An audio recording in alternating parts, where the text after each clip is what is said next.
ഒരു പെൺകുട്ടിക്ക് 17 വർഷമായി അമ്മ നൽകിക്കൊണ്ടിരുന്ന ക്യാപ്സ്യൂളുകൾ ഡോക്ടറുടെ മരുന്നിന്റെ പാത്രത്തിൽ നിന്ന് അബദ്ധത്തിൽ താഴെ വീണപ്പോൾ അത് ഡോക്ടർ തനിക്ക് നൽകിയതല്ലെന്ന് അവൾക്ക് മനസ്സിലായി.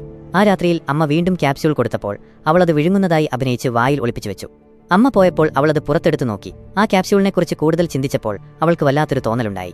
രാത്രിയിൽ എല്ലാവരും ഉറങ്ങിയ ശേഷം അവൾ രഹസ്യമായി കമ്പ്യൂട്ടറിൽ ഈ ക്യാപ്സ്യൂളിന്റെ പേര് സെർച്ച് ചെയ്യാൻ ശ്രമിച്ചു. പക്ഷേ ഇന്റർനെറ്റ് ഉണ്ടായിരുന്നില്ല. അമ്മ രഹസ്യമായി അവളെ അടുക്കളയിൽ നിന്ന് നോക്കുന്നുണ്ടെന്ന് അവൾക്ക് അറിയില്ലായിരുന്നു. അടുത്ത ദിവസം അമ്മ ജോലിക്ക് പോയപ്പോൾ അവൾ ഉടൻ തന്നെ മെഡിസിൻ ഡിപ്പാർട്ട്മെന്റിലേക്ക് വിളിച്ചു. പക്ഷേ അവൾ വിളിക്കുമെന്ന് അമ്മ നേരത്തെ തന്നെ അവർക്ക് മുന്നറിയിപ്പ് നൽകിയിരുന്നതുകൊണ്ട് അവർ അവളെ സഹായിച്ചില്ല. നിരാശയായ അവൾ ചില നമ്പറുകളിലേക്ക് വിളിച്ച് ഒരു ക്യാപ്സ്യൂൾ ഓൺലൈനായി തിരയാൻ ആരെയെങ്കിലും സഹായിക്കണമെന്ന് അപേക്ഷിച്ചു. ഒടുവിൽ ഒരു സ്ത്രീ അവൾക്ക് ആ ചുവന്ന ക്യാപ്സ്യൂൾ ഹൃദ്രോഗത്തിനുള്ള മരുന്നാണെന്ന് പറഞ്ഞു. എന്നാൽ അവളുടെ കയ്യിലുണ്ടായിരുന്ന ക്യാപ്സ്യൂൾ ചുവപ്പ് നിറമായിരുന്നില്ല. അതറിഞ്ഞപ്പോൾ അവൾക്ക് വിയർത്തു.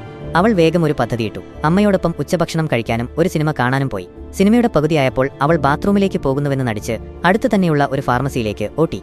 അവിടെ വെച്ച് അവൾ ക്യാപ്സ്യൂളിന്റെ പേര് കടയിലെ ജീവനക്കാരനെ കാണിച്ചു. മറുപടി കേട്ടപ്പോൾ അവളുടെ ലോകം തകർന്നതുപോലെ അവൾക്ക് തോന്നി. ആ പച്ച ക്യാപ്സ്യൂൾ മനുഷ്യർക്കുള്ളതായിരുന്നില്ല, മൃഗങ്ങൾക്കുള്ളതായിരുന്നു. വളർത്തുമൃഗങ്ങളുടെ ശരീരത്തിന്റെ താഴ്ഭാഗം തളർത്താൻ ഇത് ഉപയോഗിക്കാറുണ്ട്.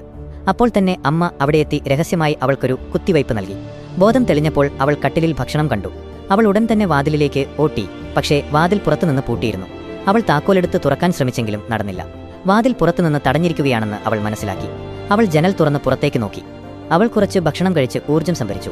വായിൽ വെള്ളമെടുത്ത് ഉപകരണങ്ങളുമായി ജനലിലൂടെ ശ്രദ്ധാപൂർവ്വം താഴേക്കിറങ്ങി. പതിയെ ഇഴഞ്ഞ് അവൾ അമ്മയുടെ മുറിയുടെ അടുത്തെത്തി. അവൾ ഒരു സോൾഡറിംഗ് അയൺ ഉപയോഗിച്ച് ജനലിന്റെ ഗ്ലാസിൽ ഒരു ദ്വാരമുണ്ടാക്കി. വായിലെ വെള്ളം ദ്വാരത്തിലൂടെ ഗ്ലാസിലേക്ക് സ്പ്രേ ചെയ്തപ്പോൾ ഗ്ലാസ് തകർന്നു. അവൾ മുറിയിലേക്ക് കയറിയ ഉടൻ തന്നെ അവളുടെ ആസ്മ കൂടി.